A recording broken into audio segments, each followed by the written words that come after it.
Iran, जो कभी America का सबसे करीबी दोस्त था, कैसे उसका सबसे बड़ा दुश्मन बन गया। 1979 ईरान में अमेरिका की एम्बेसी पर कब्जा हुआ। 52 अमेरिकन कैद कर लिए गए। दुनिया की सबसे ताकतवर सुपर पावर के सामने एक ही सवाल था, क्या अमेरिका अपने लोगों को बचा पाएगा?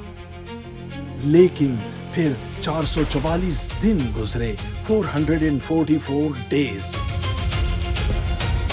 और अमेरिका सिर्फ देखता रह गया। मगर असली हैरानी ये है, दोस्ती नफरत में कैसे बदली। जवाब छुपा है 26 साल पहले।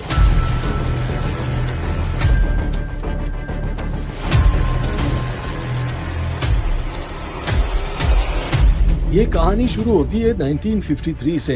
ईरान के प्राइम मिनिस्टर मोहम्मद मुसद्दिक और उस वक्त के सबसे पॉपुलर लीडर्स में से एक मोहम्मद मुसद्दिक ने एक फैसला लिया जिसने पूरी दुनिया की पावरफुल गवर्नमेंट्स को परेशान कर दिया। उसने कहा, ईरान का ऑयल ईरान का होगा। आज ये सेंटेंस बिल्कुल सिंपल लगता है, लेकिन उस वक्त ऑयल फ्यूल नहीं था, ऑयल पावर था, ऑयल पॉलिटिक्स थी, ऑयल पैसा था, और इसीलिए ये डिसीजन बहुत बड़ा था। लेकिन फिर कुछ ऐसा हुआ जिसका असर आज तक महसूस किया जाता है। गवर्नमेंट गिर गई। शाह मोहम्मद रजा पहलवी की पावर मजबूत हो गई, लेकिन बहुत से ईरानियंस के जहन में एक सवाल रह गया, क्या हमारे मुल्क के फैसले वाकई हमारे अपने हैं? और कई दफा हिस्ट्री फैक्ट से नहीं, सवालों से बदलती है। ये सवाल भी जिंदा रहा सालों तक, और फिर ये गुस्सा बन गया।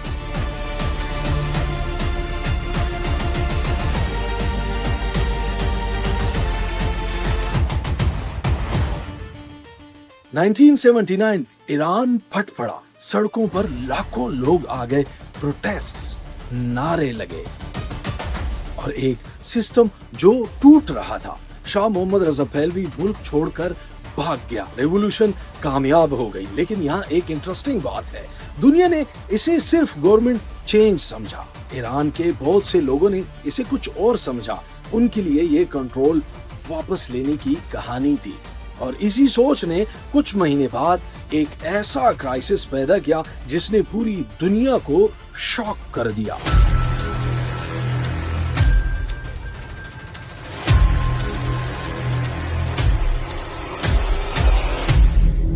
American embassy Tehran, 52 hostages, 444 days.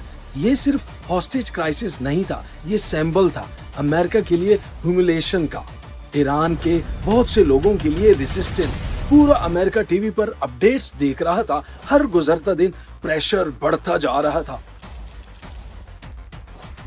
आखिरकार 444 डेज के बाद हॉस्टेजेस रिलीज हो गए। लेकिन एक चीज रिलीज नहीं हुई, वो था ट्रस्ट। और जब ट्रस्ट टूट जाता है तो हर मूव सस्पिशियस लगता है, हर स्टेटमेंट थ्रेट लगती है, और हर क्राइसिस और डेंजरस हो जाता है।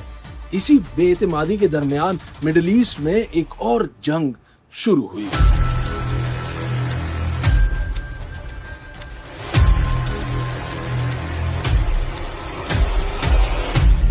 (1980) इराक ने ईरान पर हमला कर दिया और शुरू हुई 8 साल लंबी जंग। लाखों लोग मरे, शहर तबाह हुए, पूरा रीजन हिल गया। लेकिन इस वार ने ईरान को एक लेसन दिया, एक ऐसा लेसन जो आज भी उसकी स्ट्रेटेजी में नजर आता है, अकेले रहना खतरनाक है। और इसी लेसन ने ईरान की फ्यूचर पॉलिसीज को शेप दिया।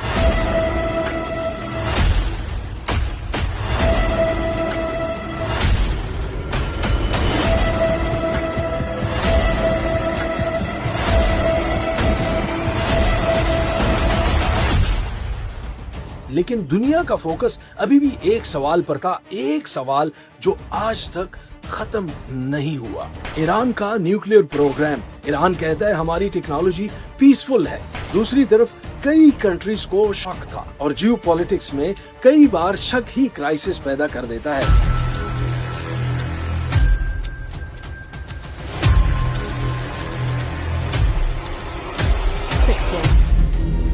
सैंक्शंस लगे, नेगोशिएशंस हुई, डील्स हुई, डिस्प्यूट्स हुए, लेकिन ट्रस्ट कभी वापस नहीं आया। और फिर एक्सपर्ट्स ने एक और चीज की तरफ देखना शुरू किया, एक ऐसी जगह जो न्यूक्लियर फैसिलिटीज से भी ज्यादा तेज दुनिया को इफेक्ट कर सकती है, स्ट्रेट ऑफ हॉर्मुज।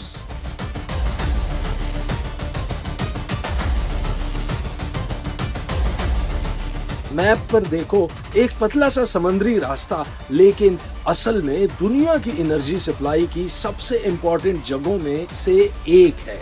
इसलिए जब भी ईरान और अमेरिका की टेंशन बढ़ती है, मार्केट्स रिएक्ट करती हैं, गवर्नमेंट्स रिएक्ट करती हैं, एक्सपर्ट्स रिएक्ट करते हैं, क्योंकि ये सिर्फ दो मुल्कों का इशू नहीं, ये ग्लोबल इकोनॉमी का इशू है। और इसीलिए दुनिया ईरान और अमेरिका की हर हेडलाइंस को इतनी गौर से देखती है। लेकिन जब हम पूरी कहानी को पीछे मुड़कर देखते हैं तो एक और सवाल पैदा होता है। 444 दिन का हॉस्टेज क्राइसिस, 8 साल की जंग, न्यूक्लियर टेंशंस, हॉर्मुज। पहली नजर में ये सब अलग अलग इवेंट्स लगते हैं, लेकिन असल में ये एक ही कहानी के चैप्टर्स हैं। एक कहानी जो ट्रस्ट टूटने से शुरू हुई और बेइतमादी में बदलती चली गई। आज 1953 के लोग जिंदा नहीं हैं, 1979 के लीडर्स भी नहीं, लेकिन उनके फैसलों का असर अभी तक जिंदा है। और शायद इसलिए ईरान और अमेरिका एक दूसरे को सिर्फ आज की नजर से नहीं देखते, दोनों अपनी हिस्ट्री की नजर से देखते हैं। लेकिन अब सबसे बड़ा सवाल, क्या ये कॉन्फ्लिक्ट वर्ल्ड वॉर 3 में बदल सकता है? जवाब हाँ भी है और नहीं भी। हाँ इसलिए है क्योंकि मिडिल ईस्ट सिर्फ एक रीजन नहीं, ये दुनिया की एनर्जी सप्लाई का सेंटर है। यहाँ की इंस्टेबिलिटी पूरे वर्ल्ड को इफेक्ट कर सकती है, और अगर कभी कोई बड़ा मिसकैलकुलेशन हो जाए तो कॉन्फ्लिक्ट तेजी से फैल सकता है। लेकिन नहीं भी, क्योंकि आज की दुनिया 1914 वाली दुनिया नहीं है। आज न्यूक्लियर वेपन्स मौजूद हैं, आज ग्लोबल ट्रेड मौजूद है, आज हर बड़ी पावर जानती है कि फुल स्केल वार का नुकसान जीत से ज्यादा महंगा हो सकता है। इसलिए अक्सर कंट्रीज जंग जीतने की कोशिश नहीं करती, जंग को रोकने की कोशिश करती हैं। तो क्या वर्ल्ड वॉर 3 मुमकिन है? अब आप बताएं, क्या वर्ल्ड वॉर 3 मुमकिन है? कमेंट में जरूर बताइए। और शायद इसीलिए हर नई हेडलाइंस देखकर घबराना नहीं चाहिए, हिस्ट्री को समझना चाहिए, कॉन्टेक्स्ट को समझना चाहिए, क्योंकि कई दफा दुनिया को समझने के लिए ब्रेकिंग न्यूज से ज्यादा बैकग्राउंड स्टोरी जानना जरूरी होती है। मैं हूं कामरान खान और ये थी Iran versus America the real story. अगर वीडियो अच्छी लगे तो चैनल को सब्सक्राइब जरूर करें ताकि हर आने वाली वीडियो आपको बआसानी मिल सके।